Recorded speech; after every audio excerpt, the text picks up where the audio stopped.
It's no secret that one of the biggest misses of the sequel trilogy was the complete lack of world building when it came to the political state of the galaxy and the New Republic. There was a lot of speculation that Lucasfilm and Disney were so eager to recapture the magic of the original Star Wars trilogy that they decided to completely shun the prequels, which focused heavily on politics. In their attempt to not bore the audience, as they seemed to believe any exposition or dialogue explaining the government of the galaxy, or even who the Chancellor was, where the First Order came from, why there was a resistance and no military, or anything like that would do, we were left with a ton of questions. So naturally, as is common with Star Wars, the answers had to be written in later with the books and comics. Today, I want to go over exactly how the First Order came to be and explain their gradual rise to power over the years between Return of the Jedi and The Force Awakens, using the canon book The Rise and Fall of the Galactic Empire.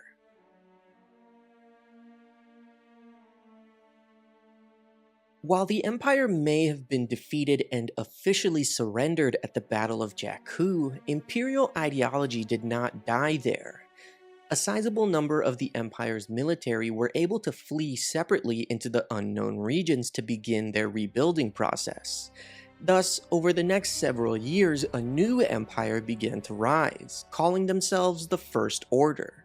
While the New Republic slowly became aware of this new entity that was emerging beyond their own territory, it seems they were generally disinterested.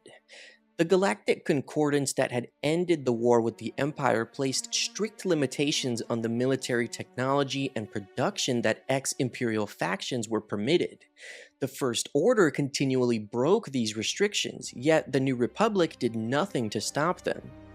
The First Order slowly began to expand their own borders, and still the New Republic would not engage them. Through various centrist faction puppets in the Senate, the First Order worked hard to undermine the New Republic's government, and still was met with inaction. Members of the Senate were so concerned at the prospect of starting another war while still recovering from the last one that they allowed the First Order to build up its own military forces with no consequences at all. At the same time, Mon Mothma's Military Disarmament Act had whittled the New Republic fleet down to a fraction of its previous size.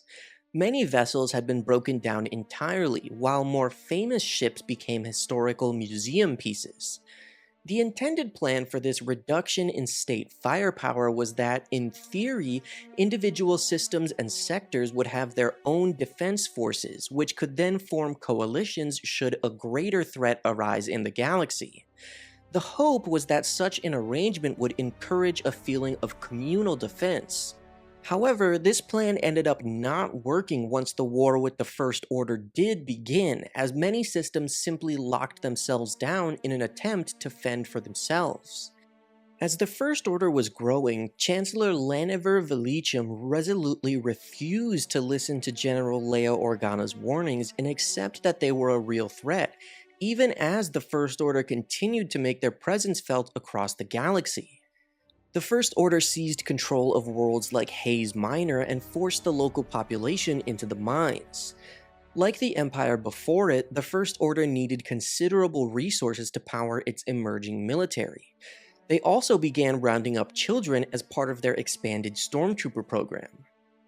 Further incursions and attacks on other outlying worlds like Tahar became an increasing occurrence as the First Order sought to test the boundaries of the New Republic's patience.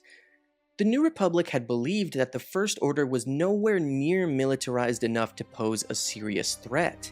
However, that couldn't have been farther from the truth.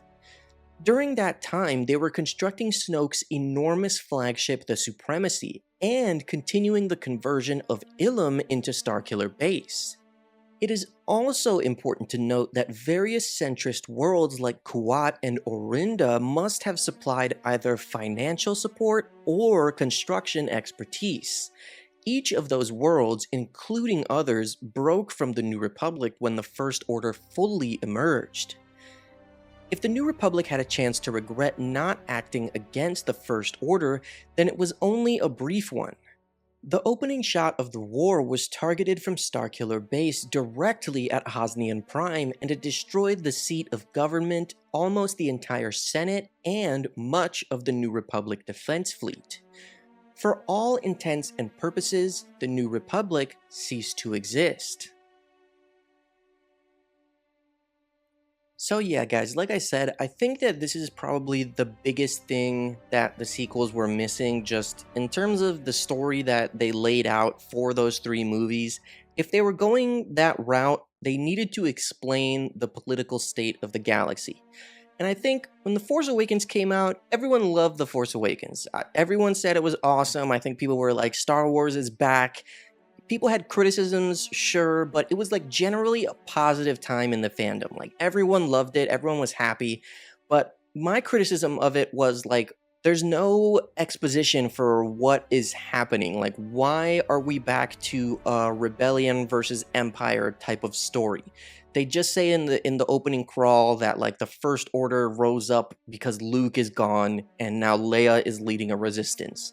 But they don't explain why the New Republic has no military, like why Leia has to basically lead a rebel alliance again, and it's like a ragtag group of rebels, which is the Resistance, and why they're suddenly fighting the First Order. They don't explain how the First Order got so powerful and so big, and they're basically taking over the galaxy. That's not explained at all, and it's something that you have to like read the books and comics to find out that they published afterwards. So I think it's frustrating. It's something that I was frustrated about while watching The Force Awakens in the theater. That was like my big thing. I was like, this isn't explained at all. And that's something that I have always been frustrated about with the sequel trilogy. I think it's a very big missed opportunity, especially now, because here we are, years later, the trilogy is done, and they're talking about making this other movie with Rey that's set 15 years after Episode 9, and we still know nothing about the New Republic at this point.